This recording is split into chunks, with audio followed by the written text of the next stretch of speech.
Oi, gente, a paz do Senhor, como é que vocês estão? Eu espero que esteja tudo bem. Para você que clicou neste vídeo e ainda não me conhece, eu vou me apresentar para você. Eu me chamo Keila Soares, eu tenho 24 anos, sou casada e uma mulher cristã e pregadora para a glória de Deus. Eu estou aqui para responder para vocês as seguintes perguntas. Keila, como é que você começou a pregar? Como você descobriu o seu chamado? Como foi para perder a timidez? A verdade é que eu decidi fazer esse vídeo para responder todas as dúvidas de uma vez só, como eu já tenho feito há um tempinho atrás. Nós precisamos entender que o ministério da palavra não é somente subir na tribuna, ler um versículo, entregar aquilo e ir para casa. Nós precisamos entender que existe um peso, existe uma estrutura que precisa ser formada. É simples, o meu ministério, antes mesmo de começar no altar de uma igreja, ele começou no monte. Keila, me explica isso, explico. Quando eu me reconciliei com o Senhor em 2017, eu apenas só louvava. E o meu pastor me influenciou e me incentivou muito a querer palavra. Porque o pessoal que eu comecei a me envolver, que eu comecei a andar, gostava muito de Bíblia, muito mesmo. Então, ia para a pizzaria, o assunto era Bíblia. Se reunia na porta da igreja, o assunto era Bíblia. Após o culto, o assunto era Bíblia. Então, eu ficava assim, Bíblia, Bíblia, Bíblia. E eu não sabia. E aí eu comecei a procurar, porque eu sempre fui muito, mas muito mesmo curiosa. E eu falei assim, Senhor, eu quero ser uma pessoa diferente. Eu não quero mais ser aquela que eu era antes de me perder, de sair da presença. Eu quero voltar e eu quero voltar com tudo. Essa era a minha oração. Então, meu pastor me incentivou muito. Ele, Keila, não é só louvor, é palavra. Começa assim a querer se interessar. Então, o primeiro ponto que nós precisamos entender, por onde eu comecei, o interesse. Não adianta Deus te fazer uma promessa se você não estiver interessado em viver ela.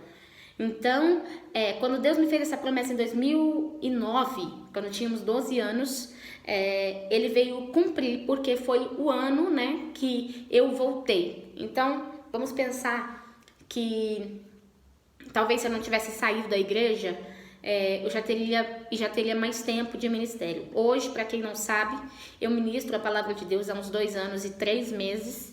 E tem sido para mim algo muito especial. Eu não me vejo sem o altar, eu não me vejo sem pregar a palavra. Eu sinto muita falta do altar, do público, do povo de Deus, da euforia, da atmosfera. Isso eu falo de coração aberto. Quando você pisa no Santo dos Santos, quando você entende, quando você sente uma glória tão forte, você não vai mais entrar em lugares que não tem a glória e sair como se não tivesse nada acontecendo. Keila, é possível isso? É possível. Quando você está num nível elevado, você entende que você chega em alguns lugares, e não digo só em conhecimento de Bíblia, de palavra, não. Às vezes também o ambiente por si só, quando você é elevado, quando você sobe o nível, você já entende que aquele ambiente já não está, do jeito que você está acostumado. Então, para você entender, eu comecei a ministrar a palavra de Deus no ano de 2017, mas antes disso eu comecei a subir um monte. Eu lembro que eu dei 2 saudações, uma na igreja, no livro dos Salmos, número 121, e dei uma saudação no culto do lar. Era lá que começou meu ministério também. Gente, não importa o ambiente, você só precisa entender que você precisa dar o seu melhor como se fosse o último culto. Então eu fazia sempre isso nos cultos no lar. E eu lembro que eu cometi uma gafe muito grande, que depois eu posso até comentar com vocês a respeito disso.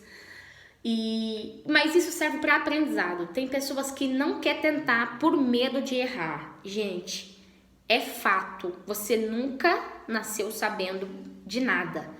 Você não é o que você é hoje porque você nasceu assim. Você é o que você é hoje porque a estrutura do processo te fez assim. Então, não foi porque eu cometi uma gafe que fez eu parar. Claro, a gente se chateia, a gente fica triste, pô, eu errei, falei errado, citei errado, confundi os personagens. Só que isso acontece. Então, aí vai o primeiro foco, o primeiro tópico para você entender. Não deixe as oportunidades passar por medo de errar. Enfrente elas. Se eu estou falando com alguém que quer se tornar uma ministra da palavra do Senhor, até um ministro da palavra do Senhor, entenda que você precisa aproveitar as oportunidades que o Senhor te der.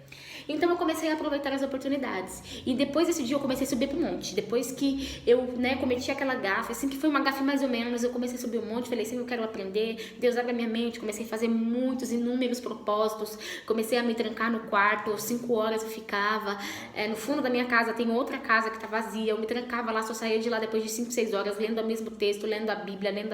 Então, gente, o interesse vai fazer você se tornar quem você é daqui a um tempo, ou quem fez eu me tornar hoje, né? Então, é para você entender. Quando você se interessa em algo, não importa o que venha de barreira. Se você está interessado, você se empenha, você faz. Então, para iniciar o ministério, não é só ter o propósito, não é só ter a promessa, você vai pregar, vou te levar nos 4 cantos. Gente, calma aí. Você tá pronto para ir? Você tá preparado para aguentar? Porque que nem eu te falei no começo do vídeo, não é só subir no altar, pregar e ir embora. Quando você vai embora, a guerra começa. Tudo aquilo que você falou, você vai começar a viver. E tem pessoas que já pregam vivendo. Então, sempre saiba que tudo que você falar no altar, tudo que você liberar no nome de Jesus voltará para você ser tentado. Porque falar da cura das outras pessoas é muito fácil. Falar, Deus vai abrir a porta. Para você falar, Deus vai abrir o mar. Calma aí, você já esteve na frente de um mar? Você já esteve na tempestade? Então Deus vai sim te provar em cima daquilo que você falou, para você experimentar como que é, para você ter mais ousadia e autoridade ao passar aquilo pro próximo. E depois desse dia eu comecei a viver. Eu lembro que com um mês de ministério não, um mês que eu tinha me reconciliado. A minha casa, na época, era muito baixa e tinha um córrego atrás. E esse córrego enchia muito. Então, quando encheu, eu tinha um mês, gente, na igreja. Pensa, a gente tá num culto abençoado no lar, na minha casa. Daqui a pouco começa uma chuva, o culto já tinha acabado.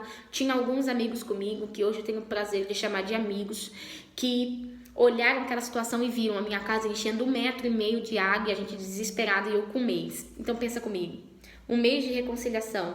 Você olha para um lado, olha para o outro, vê tudo no meio de lama. Isso é o suficiente para você que não se empenhou querer parar. Mas sabe o que eu pensei? Eu peguei o violão, subi para minha garagem e comecei a adorar o Senhor. Comecei a cantar. Adorar é o que sei, adorar é o que sou, nada pode calar um adorador. E eu coloquei aquele louvor na minha mente e falei, ninguém vai parar. Eu sei que isso é prova, eu entendo que isso é algo que está vindo para o Senhor me testar, então eu vou passar. E passei, para a glória de Deus, deu tudo certo, meu pastor, minha pastora vieram, ajudaram a gente aqui na limpeza. E passou. E eu comecei a subir um monte desesperadamente. Gente, sabe aquela menina que toda hora perguntava? Gente, eu mandava mensagem pra pastora, eu mandava mensagem pra missionária, eu mandava mensagem pros meus amigos, eu mandava mensagem pro pastor, falava, pastor, pelo amor de Deus, me ajuda, eu não tô entendendo esse texto, E por incrível que pareça, o primeiro texto que eu entendi foi Mateus capítulo 5, versículo de número 23, se não me falha a memória, que diz assim que quando você for apresentar uma oferta no altar e se lembrar que o seu irmão tem algo contra você, deixe a oferta, vá se reconciliar com ele, depois ofereça aquilo para o Senhor. E isso nunca mais saiu da minha mente. É por isso que eu vou te dizer algo aqui muito importante. Se você quer viver o ministério, se você quer viver uma chamada, se você quer ser alguém usado por Deus, não importa se te machucaram, não importa se foi ela que jogou indireta, não importa se foi ele que te diminuiu ou te humilhou. Vai lá, pede perdão, porque o perdão é o desencadeamento de tudo aquilo que Deus tem para nossa vida. Eu falo isso com propriedade, com a autoridade de Deus, porque foi o que aconteceu na minha vida. Aconteceram inúmeras coisas no começo do meu ministério. Pessoas falaram, você não tá liberta, sabe? Pessoas me humilharam muito de todas as formas. E mesmo assim, eu ia lá e pedia perdão. E Deus foi abrindo a minha mente, Então pensa, aquilo que você busca, aquilo que você tá orando, aquilo que você tá jejuando, tá lendo a Bíblia, tá se esforçando, não tá entendendo? Comece a analisar aonde você está falhando. Porque quem me ensinou o valor do perdão foi o meu pastor. E não importa se foi a pessoa que fez, se foi ela que te machucou.